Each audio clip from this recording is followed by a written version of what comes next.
Viena moteris buvo užpulta 400 vyrų Lahoro centre.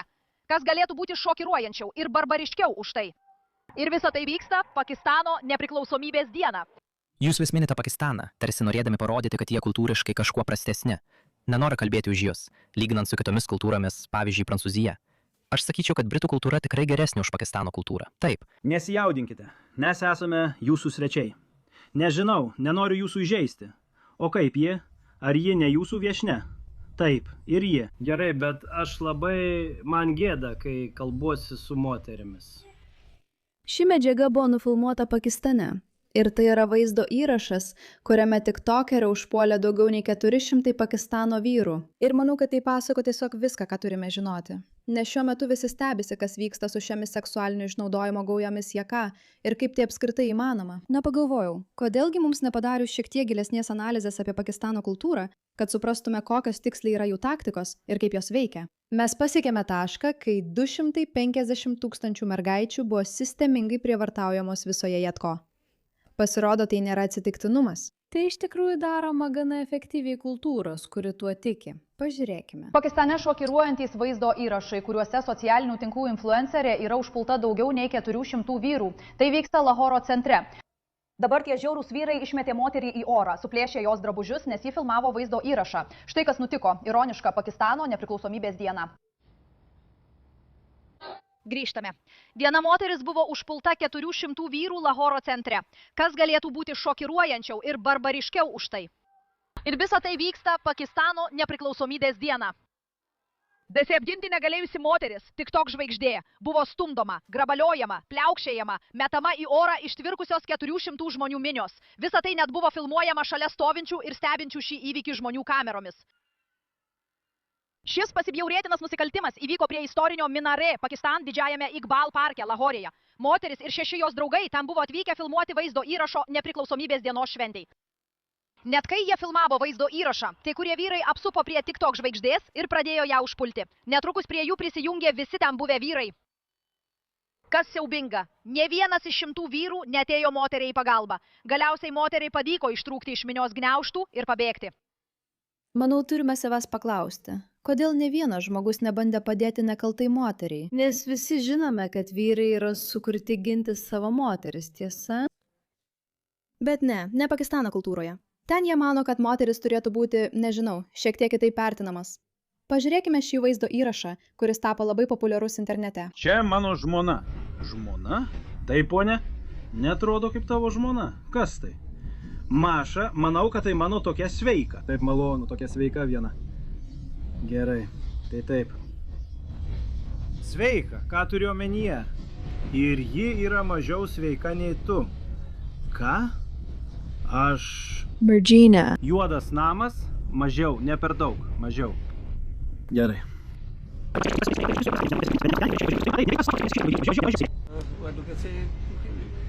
Mažiau, gerai. Bet ką turiu omenyje? Na, ši sveika reiškia stora. Ne, prašau. Jei tai pasakysi, ji nusivils. Kodėl ji nusivils? Sveika reiškia stora. Per stora. Ne. Prašau, neįsižeisk. Tai nėra gera puštūnų svetingumo išraiška. Taip, ponė. Ne, puikus svetingumas. Ne, mes esame labai svetingi, bet sakome, kad neturėtumėte būti su šia moterimi, nes jūs storesnė už jūs, turiu omenyje. Vėlgi, be to, kad tai šiek tiek keista pasakyti, galbūt galėtumėte pagalvoti, kad kultūriškai normalu apibūdinti žmonės kaip storesnius ar liesesnius. Tačiau noriu, kad pagalvotumėte apie šį faktą. Visi tie vyrai, kurie sėdi, juokiasi, šypsosi, kalba apie tai su šiuo vyru, sėdi šalia žmonos. Tai nėra pokalbis vykstantis su šia moterimi kažkur kitur iš pagarbos. Žinote, mes taip manome. Ne. Jiems visiškai nesunku tyčiotis iš jos ir ją žeminti, kai jis sėdi šalia. Ir tai priverčia susimastyti, kaip jie elgiasi su savo moterimis. Manau, kad taip. Kas tai? Nemanau. Kodėl? Nes tu negaliu to pasakyti. Tai nėra gražu. Ne, tai tiesiog bendri pašnekesiai. Ne, tai nemandagu. Kas? Ką? Tai nemandagu. Ne. Taip. Kodėl tai būtų nemandagu? Kodėl būtų nemandagu pasakyti, kad ištekėjai už žemesnę lygą žmogaus? Kodėl tai būtų nemandagu, vaikinai? Taip, ponė, kodėl dėl to buvote susierzinęs? Negalite to pasakyti. Ne. Ne, taip, aš kalbu su jumis. Ne, broli. Aš kalbu su jumis. Ji nesvarbi. Ji tiesiog kažkokia. Kam rūpi? Ką? Kodėl turėčiau įžeisti jos jausmus? Aš kalbu su jumis. Jeigu aš kalbuosi su kitu vyru, tai moteris tiesiog nėra labai svarbi, ar ne? Nesijaudinkite, mes esame jūsų svečiai. Nežinau, nenoriu jūsų nuliūdinti. O kaip ji? Ar ji ne jūsų viešnia? Taip, ir ji taip pat. Gerai. Bet aš labai jaučiu gėdą, kai kalbuosi su moterimis. Todėl pradedu jausti gėdą. Taip, negaliu kalbėti. Mūsų tauta yra tokia. Jie jaučia gėdą, kai kalbi su moterimis ar merginomis. Jie jaučia gėdą, kai kalba. Tai kam tada kalbėti? Turiu omenyje, kai gali daryti kitus dalykus, kurie atrodo mažiau gėdingi. Pavyzdžiui, rodyti savo nuogumą ir jas vilioti. Turėtum gerbti. Aš ją gerbiu. Taip. Todėl negali sakyti to, ką pasakei. Taip, nes tai daro. Manau, jūs supratote esmę. Bet žinote, kas įdomu šiame dalyke? Tai kitas vaizdo įrašas. Gerai, nes mes vis savęs klausėme, kaip taip yra. Kaip taip yra, kad jie taip elgiasi su vyrais? Ar tai normalu, kad moteris Pakistane yra taip traktuojamos? Pažiūrėkime, kas nutiks, kai ši žmona sužinos, kad jos vyras, akivaizdžiai pakistanietis, bandė išprievartauti 13-metę. Ar tai buvo bandymas? Taip, bandė išprievartauti 13-metę mergaitę. Kaip jį tai reaguos? Turi mergaičių? Taip, ponė. Kiek metų? 4 metų. 4 metų. Tai kodėl jūs tai darote, kai pats turite 4 metų vaiką? Labai atsiprašau. Labai atsiprašau, ponė. Žinau, labai atsiprašau. Labai atsiprašau. Atsiprašau. Turėsim iškviesti policiją. Gerai. Taip, labai atsiprašau. Iškvieskite policiją. Gal aš apsimetu? Esu vyras. Galime jūsų to paklausti. Prašau, iškvieskite man policiją. Taigi, akivaizdu, kad tas vyras skambina savo žmonai, nes šie žmonės, nežinau kas jie tokie, priėjo prie jo ir pasakė, jūs bandėte išprievartauti 13-metę mergaitę, o jūs turite vaikų, nejaugi jums negėda. Jis sako, labai atsiprašau. Jie sako, to neužtenka. Taigi jis eina pasiimti savo žmonos. Kodėl jis turėtų eiti pasiimti savo žmonos? Na, nežinau kaip jūs, bet jei prievartautumėte mažas mergaitės, tikriausiai tai slėptumėte nuo savo moters, ar ne? Taip, iš tikrųjų. Taigi, nesu patenkintas. Deja, aš esu už anglų kalbą. Aš moku anglų kalbą. Labai atsiprašau. Kur eini? Aš čia. Kur eini? Mano vardas Catherine. Aš paaiškinsiu, kad mes kviesime policiją. Jis bus suimtas.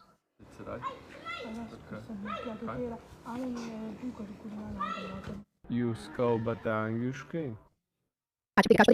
Jis bus suimtas šiandien. Patikėkite, aš jo žmona. Tu jam žmona? Taip, bet jis pridarė daug problemų. Aš čia žmona, viską laikiau savyje, dabar tu esi lauke. Mano garantija, gerai? Negaliu klausytis. Policija mane nuves, policija tavęs ieško. Paklausiu tavęs komentaruose. Taigi tiems, kurie nesuprato, jos atsakymas yra, jis nežinojo, kad tai buvo neteisėta. Prašau, pažadu, jis daugiau niekada tą nedarys. Ko nedarys? Mano vyras išprievartavo mažą mergaitę? Apie ką tu kalbi? Ne, jos atsakymas yra, aš nežinojau, kad tai buvo neteisėta.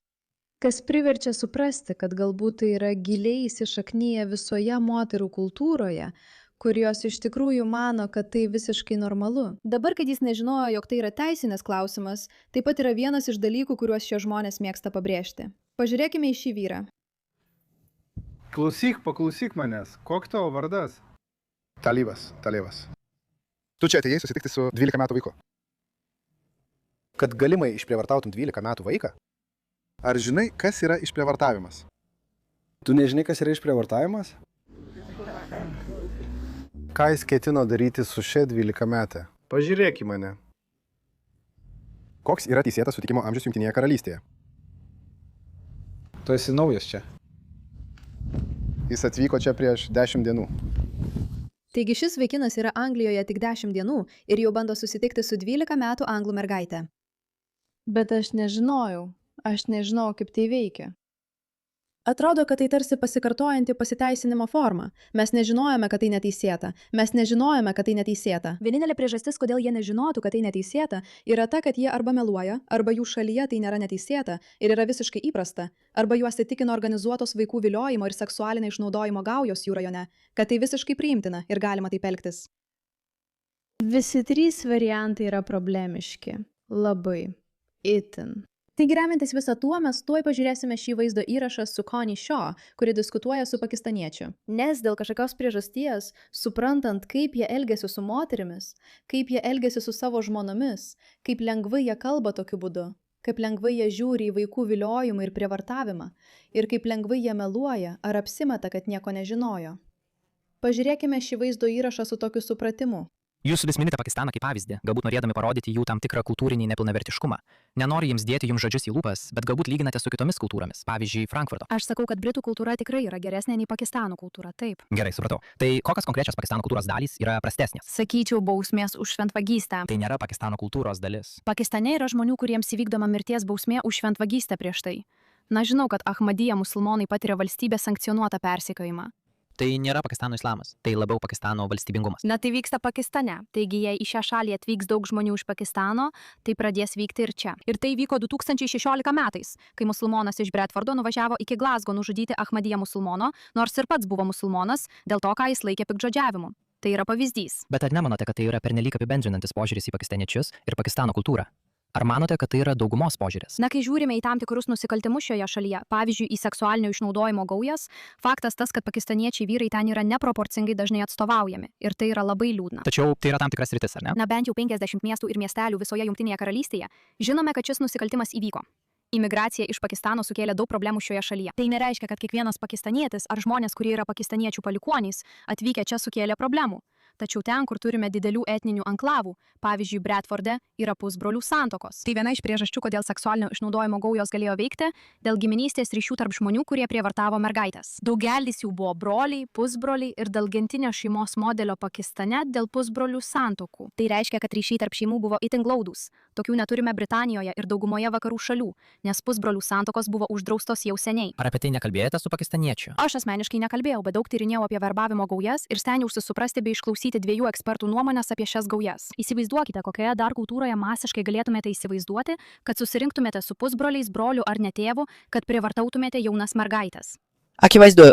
Dėl masinės migracijos iš tos konkrečios kultūros dabar mūsų šalyje turime problemų. Kai kalbame apie daugiakultūriškumą kaip problemą, daugelis kultūrinių problemų, kurias matome šalyje dėl masinės migracijos, kyla iš musulmoniškų šalių. Imigracija į šią šalį iš tikrųjų pakeitė mūsų policijos darbo principus, pavyzdžiui, teisingumo sistemos veikimą, tai ką žmonės gali ar negali sakyti darbo vietoje. Tai iš tikrųjų pakeitė mūsų kultūrą tiek, kad dabar karališkoji prokuratūra bando persekioti žmonės už islamo institucijos įžeidimą, o parlamento nariai ragina padaryti šventų knygų išniekinimą neteisėtu.